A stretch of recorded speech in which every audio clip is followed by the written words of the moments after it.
एक समय नैमिषारण्य तीर्थ में तपस्या करते हुए शौनादिक 88,000 ऋषियों ने श्री सूत जी से पूछा, हे प्रभु, इस कलयुग में वेद विद्या रहित मनुष्यों को भक्ति किस प्रकार मिलेगी? हे मुनि, कोई ऐसा तप कहिए जिससे थोड़े ही समय में पुण्य प्राप्त हो और मन वांछित फल भी मिले। वह कथा सुनने की हमारी इच्छा है। सर्व शास्त्र ज्ञाता श्री सूत जी बोले, हे वैष्णवों में पूज्य, आप सबने प्राणियों के हित की बात पूछी है, तो अब उस श्रेष्ठ व्रत को आप लोगों से मैं कहूँगा, जिस व्रत को नारद जी ने लक्ष्मी नारायण से पूछा था और लक्ष्मीपति ने मुनि श्रेष्ठ नारद से कहा था। तो आप ध्यान पूर्वक सुनिए। एक समय योगीराज नारद जी दूसरों के हित की इच्छा से अनेकों लोकों में घूमते हुए मृत्यु लोक में आ पहुँचे। यहाँ अनेक योनियों में जन्मे हुए प्राय सभी मनुष्यों को अपने कर्मों द्वारा अनेकों दुखों से पीड़ित देखकर सोचने लगे, किस यत्न करने से निश्चय ही प्राणियों के दुखों का नाश हो सकेगा।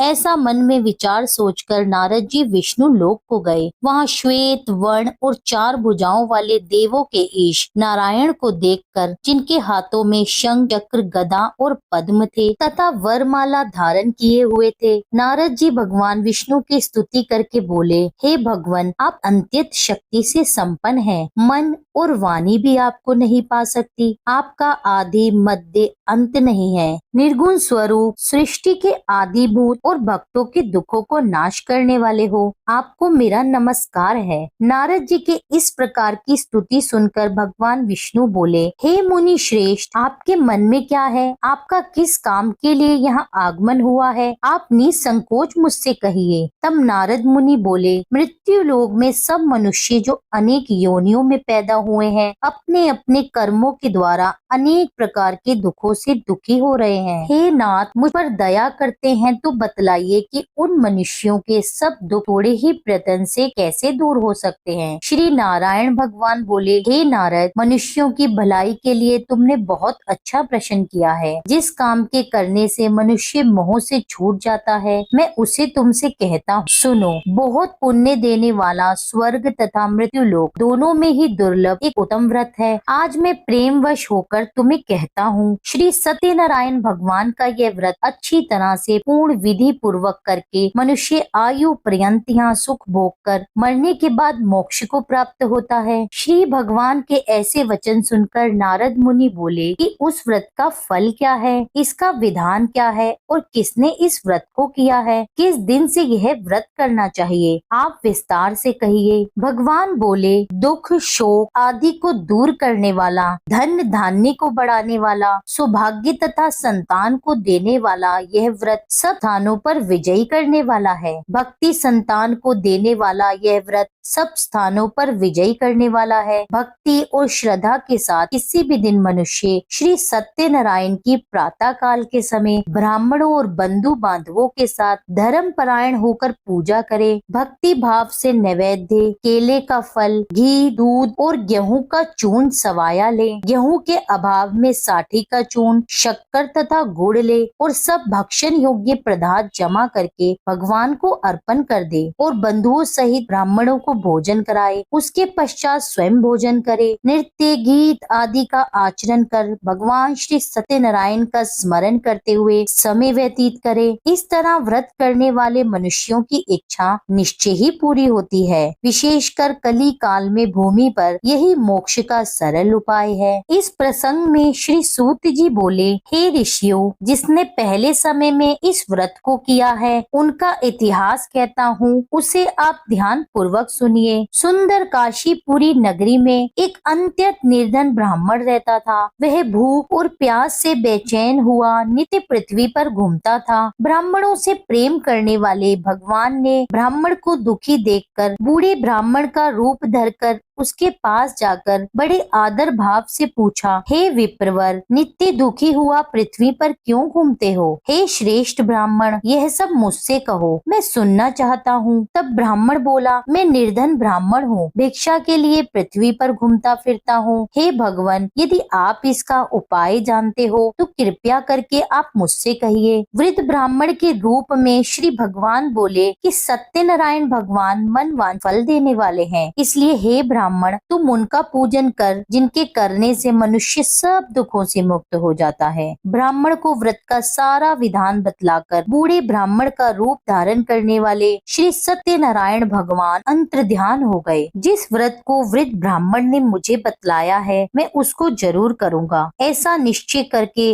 उसे सारी रात्रि नींद नहीं आई। वह सवेरे उठकर श्री सत्यनारायण के व्रत का निश्चय कर भिक्षा के लिए चल दिया। उसे भिक्षा में बहुत सा धन मिला, जिससे बंधु बांधवों के साथ उसने श्री सत्यनारायण का व्रत किया। इसके करने से वह ब्राह्मण सब दुखों से छूटकर अनेक प्रकार की संपत्तियों से युक्त हुआ। उस समय से वह ब्राह्मण हर मास व्रत करने लगा। इस तरह श्री सत्यनारायण भगवान के व्रत को जो कोई करेगा वह मनुष्य सब दुखों से छूट जाएगा। इस तरह नारद जी ने नारायण का कहा हुआ ये व्रत मैंने तुमसे कहा। हे विप्रो, अब मैं और क्या कहूँ। ऋषि बोले, हे मुनीश्वर, संसार में इस ब्राह्मण से सुनकर किस किसने इस व्रत को किया, अब हम यह भी सुनना चाहते हैं। इसके लिए हमारे मन में अपार श्रद्धा है। श्री सूत जी बोले, हे मुनियों, जिसने इस व्रत को किया है वह सब सुनो। एक समय एक ब्राह्मण धन और ऐश्वर्य के अनुसार बंधु बांधवों के साथ व्रत करने को तैयार हुआ। उसी समय एक लकड़ी बेचने वाला बूढ़ा आदमी आया और बाहर लकड़ियों को रखकर ब्राह्मण के घर के भीतर गया। प्यास से दुखी लकड़हारा उनको व्रत करते देखकर ब्राह्मण को नमस्कार कर कहने लगा कि आप ये क्या कर रहे हैं और इसके करने से क्या फल मिलता है, कृपया करके आप मुझसे कहिए। ब्राह्मण ने कहा, सब मनोकामनाओं को पूर्ण करने वाला ये श्री सत्यनारायण भगवान का व्रत है। इसकी ही कृपा से मेरे यहाँ धन धान्य आदि में वृद्धि हुई है। ब्राह्मण से इस व्रत के बारे में जानकर लकड़हारा बहुत प्रसन्न हुआ। चरना अमृत ले और प्रसाद खाने के बाद अपने घर को गया। लकड़हारे ने अपने मन में उस दिन संकल्प लिया कि आज नगर में लकड़ी बेचने से जो भी धन मिलेगा उसी से श्री सत्यनारायण भगवान का मैं उत्तम व्रत करूंगा। यह मन में विचार कर वह बूढ़ा आदमी लकड़ियां अपने सिर पर रखकर जिस नगर में धनवान लोग रहते थे वह ऐसे सुंदर नगर में गया। उस रोज वहाँ पर उसे लकड़ियों का दाम पहले दिनों से भी चौगुना मिला। तब वह बूढ़ा लकड़हारा दाम लेकर अति प्रसन्न होकर पक्के केले की पुल्ली, शक्कर, घी, दूध, दही और गेहूं का आटा इत्यादि भगवान श्री सत्यनारायण के व्रत की कुल सामग्रियों को लेकर अपने घर को लौट आया। फिर उसने अपने बंधु बांधवों को बुलाकर विधि विधान के साथ भगवान श्री सत्यनारायण का पूजन और व्रत किया। उस व्रत के प्रभाव से वे बूढ़ा लकड़हारा धन पुत्र आदि से युक्त हुआ और संसार के समस्त सुख भोग कर अंत में बैकुंठ को चला गया। इस प्रसंग में श्री सूत जी बोले, हे श्रेष्ठ मुनियों, अब मैं आगे की कथा कहता हूँ, सुनो। पहले समय में उल्कामुख नाम का एक बुद्धिमान राजा था। वह सत्य वक्ता और जितेंद्रिय था। प्रतिदिन देव स्थानों पर जाता तथा गरीबों को धन देकर उनके कष्ट दूर करता था। उसकी पत्नी कमल के समान मुख वाली और सती साध्वी थी। व्रतशिला नदी के तट पर उन दोनों ने श्री सत्यनारायण का व्रत किया। उस समय में वहाँ एक साधु वैश्य आया। उसके पास व्यापार के लिए बहुत सा धन था। वह नाव को किनारे पर ठहराकर राजा के पास आ गया और राजा को व्रत करते हुए देखकर विनय भाव से पूछने लगा, हे राजन, भक्ति युक्त चित्त से आप ये क्या कर रहे हैं? मेरी इसी सुनने की इच्छा है, सो आप यह मुझे बतलाइए। तब राजा बोले, हे साधु, अपने बांधवों के साथ पुत्र आदि की प्राप्ति के लिए यह महान शक्तिवान श्री सत्यनारायण भगवान का व्रत व पूजन किया जा रहा है।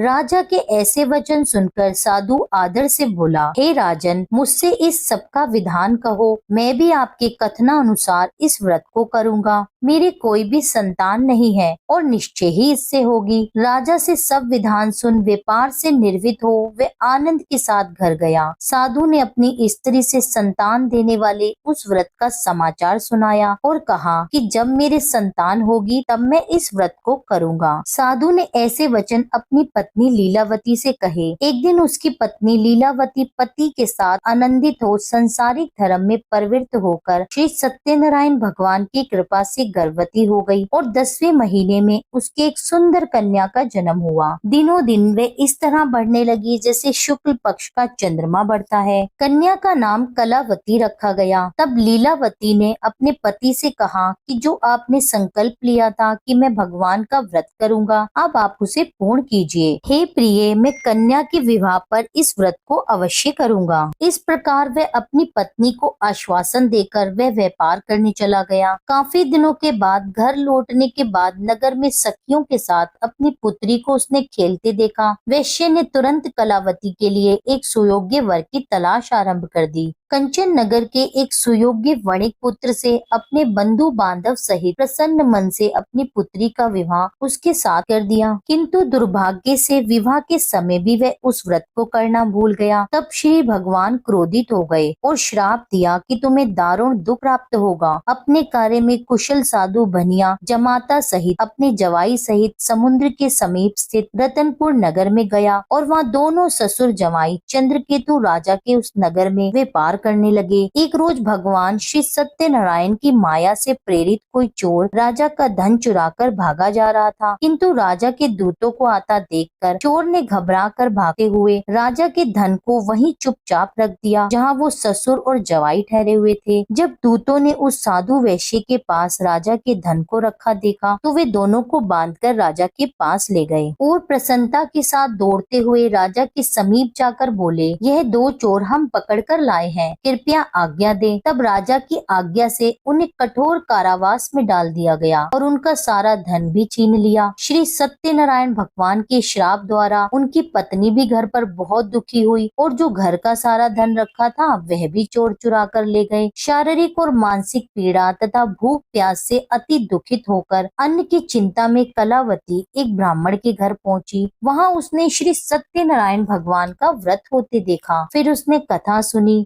और प्रसाद ग्रहण कर रात को घर आई। माता ने कलावती से कहा, हे पुत्री, अब तक कहाँ रही और तुम्हारे मन में क्या चल रहा है? कलावती बोली, हे माता, एक ब्राह्मण के घर श्री सत्यनारायण भगवान का व्रत होते देखा है। कन्या के ऐसे वचन सुनकर लीलावती भी भगवान के पूजन की तैयारी करने लगी। लीलावती ने परिवार और बंधुओं सहित श्री सत्यनारायण भगवान का पूजन किया और वर मांगा कि मेरे पति और दामाद शीघ्र ही घर आ जाएं। साथ ही यह भी प्रार्थना की कि हम सबका अपराध क्षमा करो। श्री सत्यनारायण भगवान उस व्रत से संतुष्ट हो गए और राजा चंद्रकेतु को स्वप्न में दर्शन देकर कहने लगे, हे राजन, दोनों वैश्यों को प्रातःकाल ही छोड़ दो और उनका सब धन जो तुमने ग्रहण किया है वह उन्हें दे दो, नहीं तो मैं तेरा राज्य, धन, पुत्र आदि सब नष्ट कर दूंगा। राजा से ऐसे वचन कहकर भगवान अंतर्ध्यान हो गए। प्रातःकाल राजा चंद्रकेतु ने सभा में अपना स्वप्न सुनाया और फिर दोनों वणिक पुत्रों को कैद से मुक्त करके सभा में बुलाया। दोनों ने आते ही राजा को नमस्कार किया। राजा मधुर वाणी में बोला, हे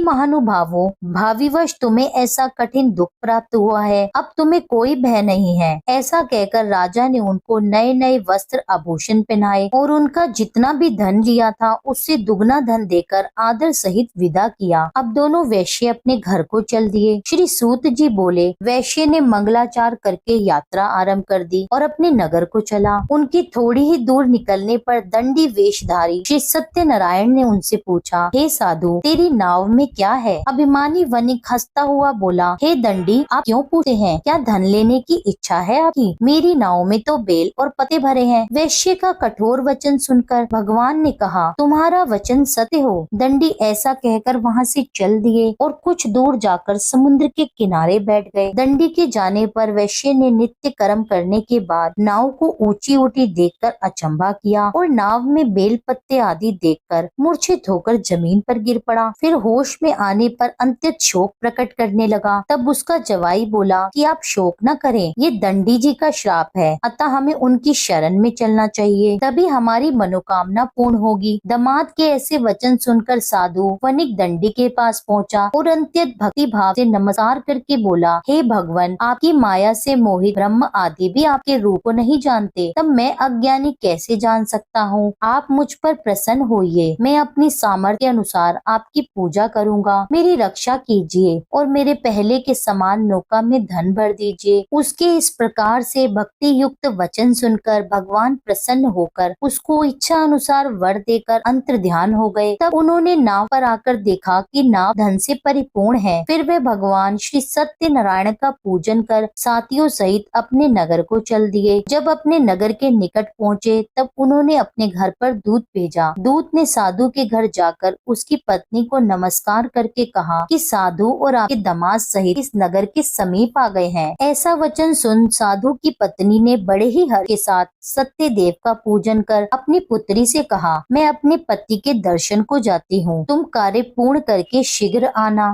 पूजा पूर्ण कर लेना। माता के ऐसे वचन सुनकर कलावती प्रसाद छोड़कर पति के पास गई। प्रसाद की अवज्ञा के कारण भगवान सत्यदेव ने रुष्ट हो उसके पति को नाव सहित पानी में डुबो दिया। कलावती अपने पति को न देखकर रोती हुई जमीन पर गिर पड़ी। इस तरह नौका को डूबा हुआ और कन्या को रोता देख साधु दुखी हो गया और दुखित स्वर में भगवान से बोला, हे प्रभु, मुझसे या मेरे परिवार से जो भूल हुई है उसे आप क्षमा करो। उसके दीन वचन सुनकर भगवान सत्यदेव प्रसन्न हो गए और आकाशवाणी हुई, हे साधु, तेरी कन्या मेरे प्रसाद को छोड़कर आई है, इसलिए उसका पति अदृश्य हुआ है। यदि वे घर जाकर प्रसाद खाकर लौटे तो इसे इसका पति अवश्य मिलेगा। ऐसी आकाशवाणी सुनकर कलावती ने घर पहुंचकर प्रसाद खाया, फिर आकर पति के दर्शन किए। तत्पश्चात साधु ने बंधु बांधवों सहित श्री सत्यनारायण का विधि पूर्वक पूजन किया। उस दिन से वे प्रत्येक पूर्णिमा को श्री सत्यनारायण भगवान का पूजन और कथा करने लगा और फिर इस लोक का सुख भोग कर अंत में स्वर्ग लोक को गया।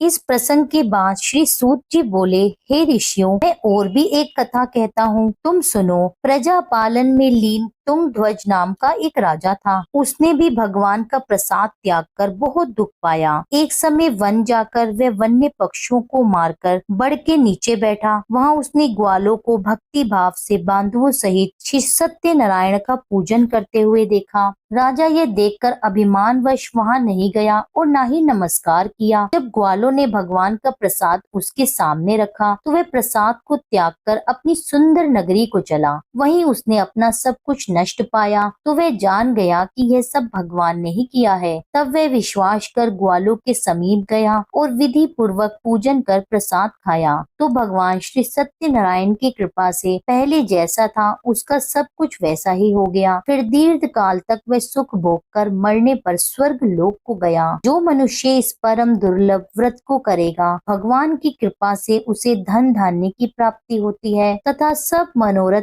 पूर्ण होकर अंत में वैकुंठ धाम को जाता है। जो मनुष्य इस परम दुर्लभ व्रत को करेगा, श्री सत्यनारायण भगवान की कृपा से अपार धन की उसे प्राप्ति होगी। इस व्रत के प्रभाव से निर्धन धनी बंदी बंधन से मुक्त होकर निर्भय हो जाता है। संतानहीन को संतान की प्राप्ति होती और सभी मनोरथ पूर्ण होकर अंत में वैकुंठ धाम को जाता है। यह सत्य है। श्री सूत जी कहते हैं कि ब्राह्मणों की मैंने आपको श्री सत्यनारायण भगवान की यह पावन कथा सुनाई है। इस व्रत का पालन करके मनुष्य सभी दुखों से मुक्त हो जाता है। विशेषता कलयुग में श्री सत्यनारायण की पूजा महान फल देने वाली है। इन देवता को कोई सत्यनारायण कहते हैं तो कोई सत्य देव कहते हैं। अनेक रूपों में श्री सत्यनारायण भगवान सभी के मनोरथों को पूर्ण करते हैं।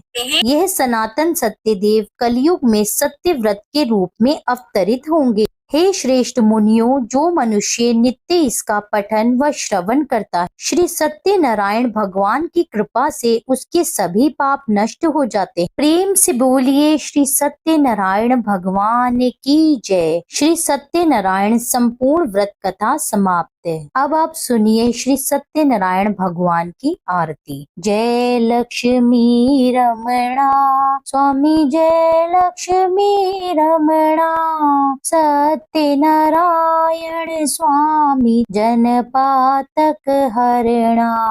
जय लक्ष्मी रमणा रतन जड़ित सिंहासन, अद्भुत छवि राजे। नारद करत निराजन, घंटा ध्वनि बाजे। जय लक्ष्मी रमणा प्रगट भये कलिकारण, द्विज को दर्श दियो।